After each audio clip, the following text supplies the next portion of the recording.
Everyone welcome back to my channel. आज आपको मु मोर वीडियो रे बतेबी होची केमती आपण गवर्नमेंट जॉब क्रैक करिवे।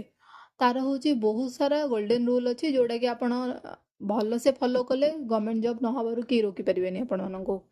तो फास्ट कथा हमको चूज करिवार अछि, हमको कोटा विषय रे करिवार अछि, माने को जॉब आपण को चूज करिवार अछि। जेमती कि आपण क्लरिकल एग्जाम देबे ना होची ऑफिसर लेवल लो एग्जाम देबे, जेमती कि होची ग्रुप ए ग्रुप बी रो आउ जेमती कि आपण नहले देबे होची बैंकिंग रो देबे। तो फास्ट आपण को करिवार अछि कोन होची मु जिबी को लाइन चूज करबी। सेकेंड होची सेति पई देखिबा को पड़िबो जे आपण एसएससी पई भलो रे अछंती, माने भलो प्रिपरेशन आपणकर अछि ना रेलवे पई भल से प्रिपरेशन अछि आपणकर, ना होची बैंकिंग लाइन रे आपणकर भलो प्रिपरेशन अछि।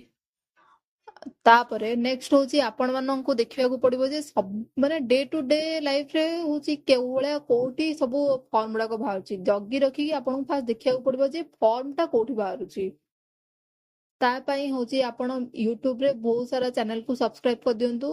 होची से माने देखि आपण मानन कहि देबे जे होची कोठी को प्रकार नोटिफिकेशन आछी। आउ होची जदि आपण ओडिसा गवर्नमेंट रो जॉब दबा पई चाहउचंती, जॉब पई प्रिपरेशन करूचंती, ताहले होची ओडिसा गवर्नमेंट रो होची ओ डबल एस रे भी बाहरुची ओ ट्रिपल एस रे भी बाहरुची आ ओपीएस रे भी बाहरुची। एवळा बहुत सारा साइट अछि। आउ जदि आपण सेंट्रल गवर्नमेंट पई प्रिपरेशन करूचंती, सेंट्रल गवर्नमेंट पई भी सेमती अछि। होची मेनली होची लोक माने एसएससी पई प्रिपरेशन करंती। एसएससी रो होची ssc.org भी अछि और ssc.nic भी अछि। नेक्स्ट ए दिटा सरी गला आपण कोठु पाइबे। आउरी अलगा एग्जाम जेमति कि सीएसआईआर अछि, आउ आउटसाइड रे कोन एग्जाम अछि, एनबीसीसी अछि, तापरे होची हमर बीआईएस रो भी एग्जाम बाहरे, सीबीएसई बोर्ड रो भी एग्जाम बाहरे। जेमति सीबीएसई बोर्ड रो होची बाहरे हमर जूनियर क्लर्क, जूनियर टाइपिस्ट एवळा बाहरे। तापरे अलगा अलगा यूनिवर्सिटी रे भी होची एवळा सब एग्जाम करंती। सेठी भी सब SO junior assistant SO level पर्यंत एग्जाम हुए।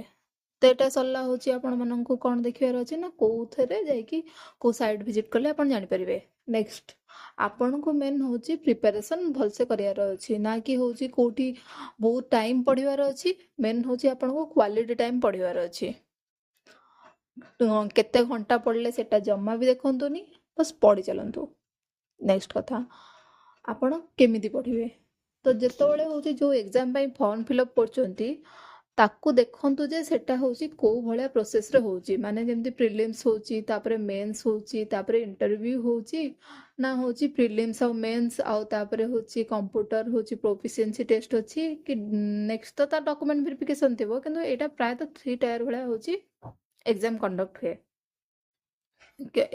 एसएससी रो होची प्राय तो थाए होची ओएसएससी रो थाए कंप्यूटर प्रोफिशिएंसी टेस्ट आउ होची बैंकिंग रे सेटा रे इंटरव्यू थाए। तो सरला नेक्स्ट आपण देखिए केमती प्रिपरेशन करिवे। प्रिपरेशन करिया पई जो भी बुक टाको फॉलो करूचंदी से बुक रे थरो हुंतु। एमती नाही कि बहुत सारा बुक पढंतु आउ ता भितरु होची एटा को अधा छाड देकी आउ गोटे बुक टाको धरि दियंतु, सेमिति किछि करंतुनी। जोटा को पढुचंदी भल से भी पढंतु, जेतिक भी होची ताको 100 थर रिवाइज करंतु, किंतु सेही गोटे बुक नु ही पढंतु। आउ होची प्रीलिम्स रे जो जो सब सिलेबस देइची सेही सिलेबस को ही कवर करिकि जांतु। आउ सबुठु भल कथा होची प्रीवियस ईयर क्वेश्चन पेपर को सॉल्व करके जांतु। एटा होची मेन मैंडेटरी। एटा फास्ट मैंडेटरी कथा होची हमर previous year question paper solve करिवे। नाउ रहुची नमस्कार, जय जगन्नाथ।